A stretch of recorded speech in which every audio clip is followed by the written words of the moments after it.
দর্শক, কিভাবে ছড়ায় টাইফয়েড জ্বর, লক্ষণ ও প্রতিরোধের উপায় জানুন। নগরায়ন এবং জলবায়ু পরিবর্তনের ফলে বিশ্বব্যাপী যে রোগটি ছড়িয়ে পড়ার আশঙ্কা রয়েছে তার মধ্যে অন্যতম টাইফয়েড। এই রোগটি নিরাপদ পানি ও পর্যাপ্ত স্যানিটেশনের অভাবে একজন থেকে অন্যজনের শরীরে দ্রুত ছড়ায়। যেভাবে ছড়ায়, সালমোনেলা টাইফি ব্যাকটেরিয়া সংক্রমণই হল টাইফয়েড জ্বর। জীবন হুমকিকারী এই ব্যাকটেরিয়া মানুষের শরীরের খাবার ও পানির মাধ্যমে ছড়িয়ে পড়ে।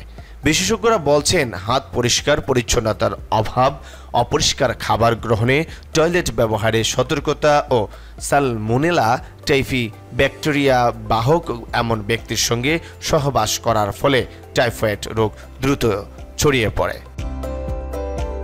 এই রোগের লক্ষণ, ওয়ার্ল্ড হেলথ অর্গানাইজেশনের তথ্য অনুযায়ী মানুষের মধ্যে পরজীবী ব্যাকটেরিয়া সালমোনেলা টাইফি বাস করে। যখন এই ব্যাকটেরিয়া কোনো মানুষের শরীরে প্রবেশ করে তখন সে ব্যক্তি জ্বরাক্রান্ত হয়ে পড়ে। তাই টাইফয়েড রোগীর উচ্চ জ্বর, ক্লান্তি, মাথা ব্যথা, বমি বমি ভাব, পেটে ব্যথা, কোষ্ঠকাঠিন্য বা ডায়রিয়া স্পষ্ট হয়ে ওঠে। কিছু রোগীর ক্ষেত্রে শরীরে দেখা দিতে পারে ফুসকুড়ি। গুরুতর ক্ষেত্রে নানা শারীরিক জটিলতায় এমনকি মৃত্যু হতে পারে।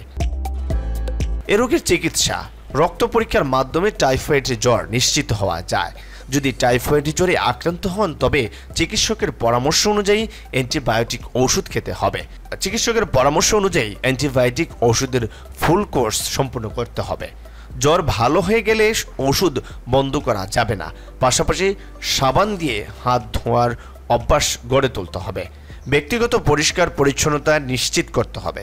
জ্বর চলে গেলে আবারও টেস্টের মাধ্যমে নিশ্চিত হতে হবে শরীরের সালমোনেলা টাইফি ব্যাকটেরিয়ার অস্তিত্ব আছে কি না।